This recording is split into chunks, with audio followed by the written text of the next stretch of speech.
Toca, tá valendo. Tu ri, né, Guilherme? Então, a síndrome patelofemoral, ela acontece por causa do aumento da força de compressão entre a patela e o fêmur. E também pode acontecer uma redução da zona de impacto entre os dois.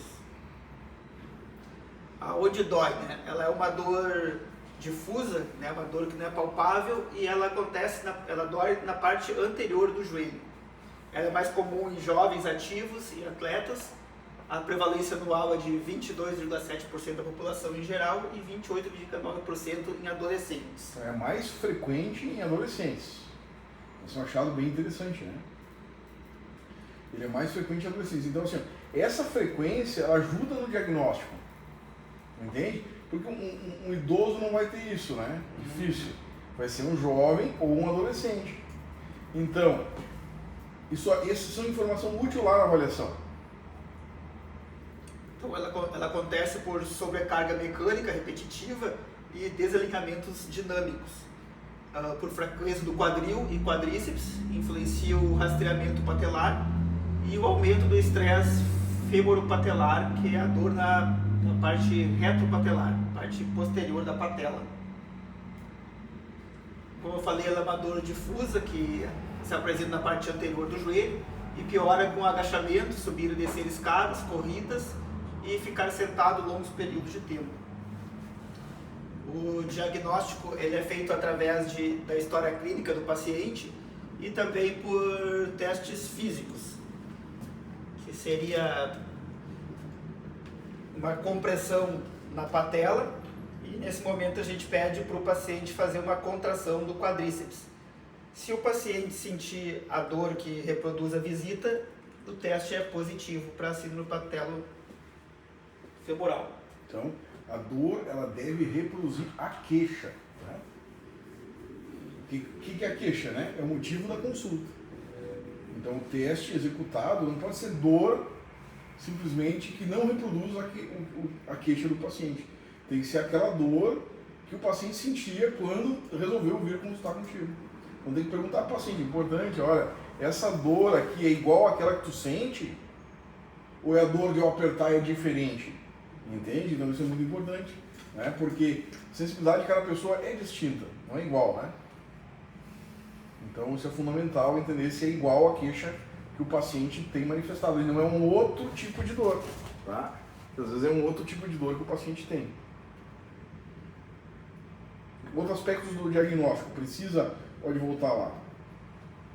Precisa fazer exame de imagem? Não é necessário fazer exame de imagem, mas se suspeitar de um outro tipo de lesão e após o tratamento, do tratamento conservador, que não foi efetivo, aí se faz o exame de imagem para ter certeza que era... Na realidade, assim, o exame de imagem, vamos supor, aqui nós podemos pensar raio-x, né, tomografia e ressonância, né?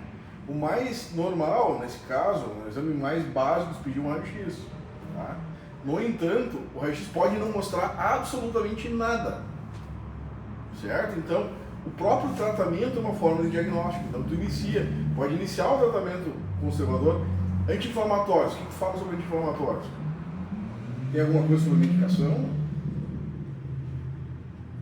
Não. Tá. É muito importante, tá? Então, dentro das pesquisas de vocês, pensar na medicação também. Qual é a medicação adequada, qual é que não é adequada, quais tipos de anti-inflamatório. Então, assim, é utilizado, né?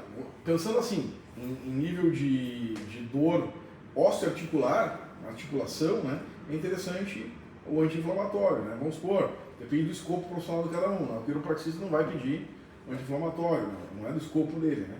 Mas vamos supor, outros profissionais vão poder solicitar, um médico, né? Vai poder solicitar um anti-inflamatório, está dentro do previsto do conjunto, né? O tratamento. Então é importante mencionar. A medicação é o ponto de mudança para o tratamento? O que você acha? Resolve ou não? Porque pode auxiliar para diminuir a inflamação. Resolve ou não? Não. Por quê? Porque ela não causa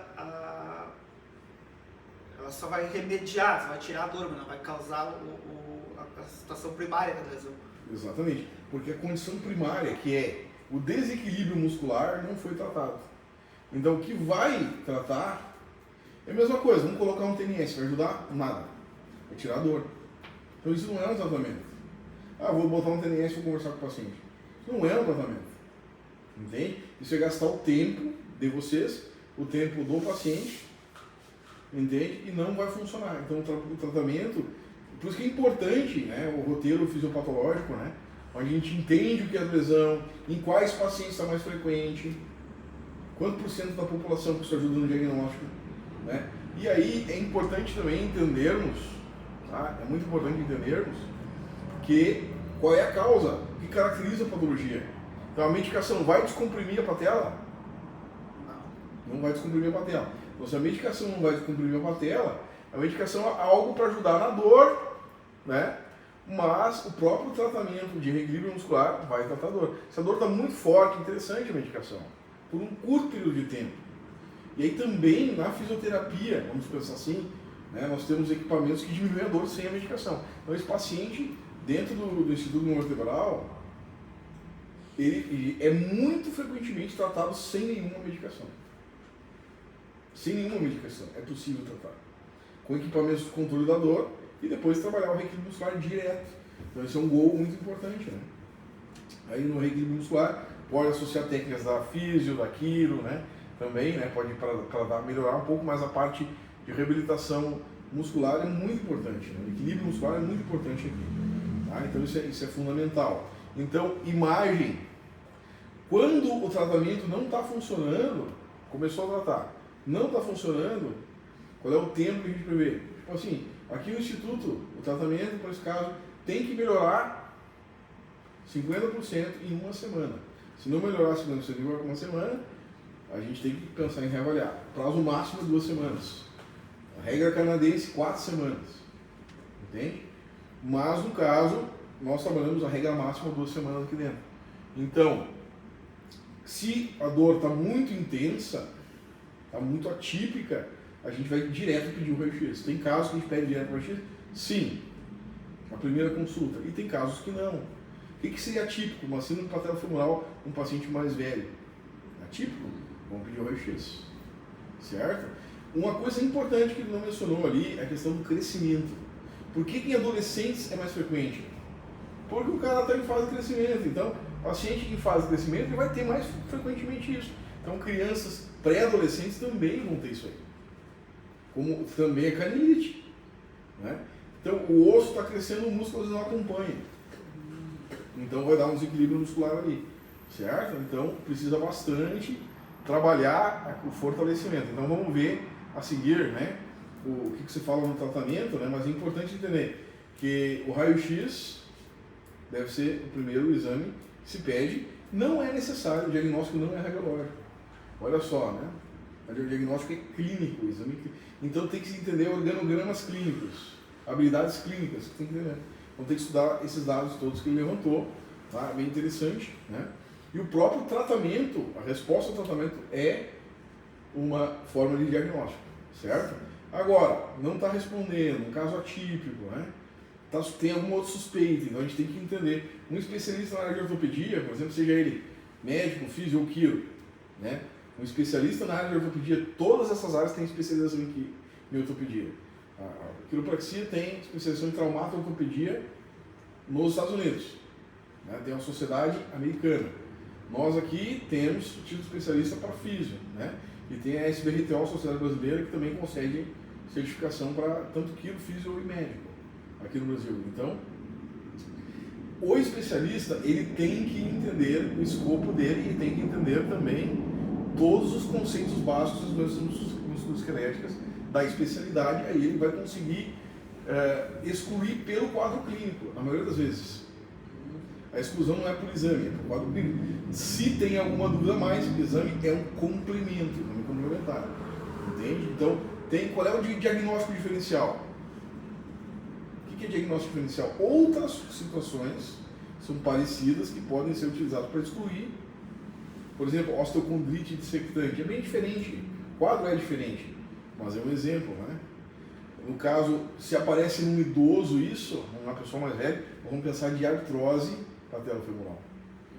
Outro diagnóstico interessante, né, que deve ser observado, diagnóstico diferencial, é a tróclea rasa, né, onde nós temos uma displasia óssea entre... quando você pensa ali na patela, né, pode focar ali, levantar a patela ali um pouco para nós ali, levanta ali, ó, tá? Isso, tem um caminho, eu vou fazer um close-up aqui, ó, tem um caminho entre, tá? Pode tocar na patela ali, ó, né? Então, gira o joelho para cá, totalmente para cá, gira o manequim todo para cá, para a câmera aqui. Então, aqui tu tá vendo aqui, ó, tem um track, tá, né? O que é o track? É um caminho, isso, faz de novo isso aí. Tem um track ali. E existe, tá, tem pacientes que tem uma displasia naquele track ali, naquele trilho, onde a patela escorre. Então, também dá sintomas parecidos com o síndrome patelofemoral. Femoropatelar, tá? Então vai ter um sintoma parecido, que é dor naquela mesma região, e não é uma situação mais grave, e ela vai estar mais frequente em pessoas mais velhas, mas também pode estar. Então tem a possibilidade de tu tratar e não dar certo, ou for uma coisa que demora para dar certo, e aí pode ser uma alteração óssea novamente, que é uma anisomelia. Não deixa de ser uma anisomelia, que é uma alteração óssea, né? A tróclea não ter o track do fêmur ali, né? Ela ter, na realidade, então ela tem uma situação assim, para a patela andar, ela tá assim, rasa. Ela tá rasa, né? Então, pode continuar com a possibilidade de tratamento. Então, o tratamento ele é conservador, né, que não exige cirurgias, e pode ser utilizado técnicas manuais, como mobilizações e liberações, o ultrassom para diminuir a inflamação e regenerar tecidos, e o TNS seria no caso de dor mesmo. Na realidade, eu vou colocar assim para ti. Você sabe os efeitos fisiológicos das técnicas, né? Então, assim, ó, TNS é para dor, tá? O ultrassom vai ajudar na dor e na inflamação, tá? Então, ele ajuda a controlar. Tem o laser também, pode ser utilizado para inflamação. O laser, duas coisas que o laser serve: inflamação e cicatrização. Precisa de cicatrização aí? Não. Precisa de reparação ali? Na fase aguda não precisa. O que nós temos que trabalhar? Dor e inflamação. Nesse caso, é dor e inflamação. Então, a combinação entre ultrassom, TNS e laser, numa fase inicial, pode evitar o uso da medicação. Pode evitar o uso da medicação. Então, a técnica manual e o que tu não colocou ali, muito importante, o trabalho físico. Tá? Pode seguir, então. Isso é mais importante ali, ó, né? É um fortalecimento da musculatura. Pode chegar, pode falar. Aí eu coloquei aqui o tratamento também sobre a educação do paciente, né? Sobre o manejo de carga, sobre o joelho. E aí, a princípio, ela precisa de um fortalecimento do quadríceps e um alongamento dos isquios. E esse fortalecimento do quadríceps ele pode progredir com carga gradualmente conforme a dor do paciente, fortalecendo cada vez mais. Bom, tu atendeu um paciente, de que idade tinha o paciente? 11. Não falamos o nome do paciente, só 12 anos, né? Paciente de 12 anos. Praticante de que modalidades? Karatê. E futebol, as duas, tá? Igualmente, na mesma carga horária. Então, o paciente tinha um quadro bilateral, não é isso? Isso. Então, o que você fez com o paciente? A gente fez um fortalecimento do quadríceps, um alongamento dos isquios. A gente também colocou a técnica combinada. Uhum.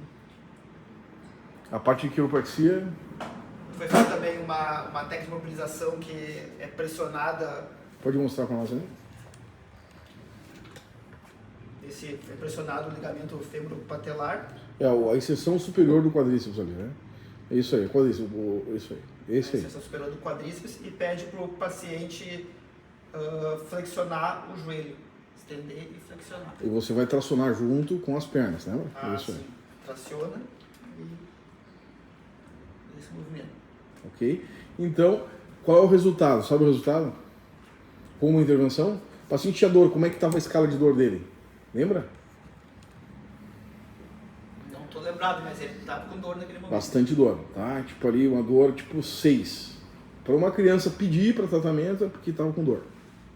Qual é o resultado? paciente, no dia seguinte, em 2 dias, ele não tinha nada de dor.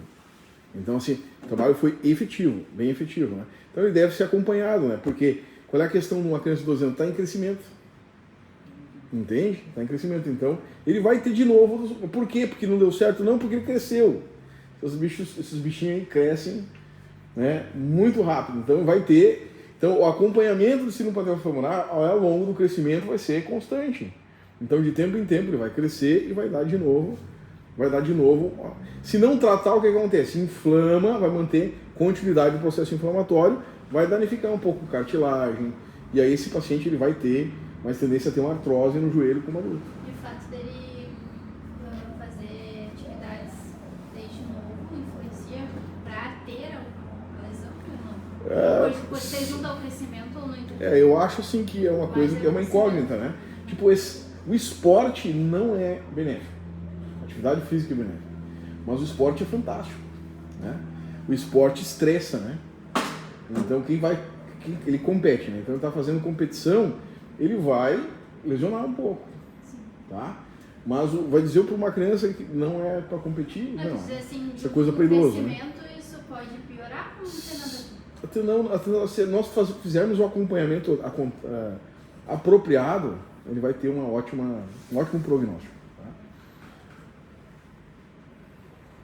Então, o bom prognóstico, né, com reabilitação estruturada, melhora clínica entre 6 e 12 semanas, pelos estudos, né, que eu pesquisei. A persistência de sobrecarga, ela... Como é que é? Sobrecarga não ajustada. Se sobrecarga não ajustada. Então tem que... Se tu não corrigir o problema, o equilíbrio, a compressão biomecânica, né, a persistência. Vai acontecer persistência. Então, em prática de exercícios de manutenção de 3 a 5 vezes por semana. É isso aí. Muito bem. Qual é a tua referência que pode citar para nós? Então, foi aqui, eu peguei no PubMed, né? Que seria da clínica...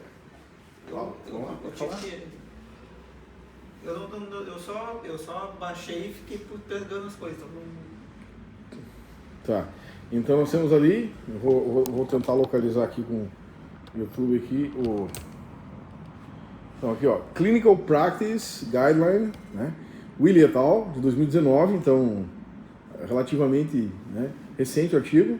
O título Patellofemoral Pain Clinical Practice Guideline, tá? Revista Journal of Orthopedic and Sport Physical Therapy. Então, JOSPT, excelente referência, tá? Então tá ali o link, né? Vou passar para os colegas. E o outro, né? Consensus Statement, né? Título 2016, né? Patellofemoral Pain Consensus Statement from 4th International Patellofemoral Pain Research Retreat. É um outro consenso retirado, a British Journal of Sport Medicine, procurou bem, tá? Boa referência. E o ano 2016, não é tão atual, né? Mas tu trouxe pelo menos um atual, tá? Tá joia, tá? Muito bem, parabéns.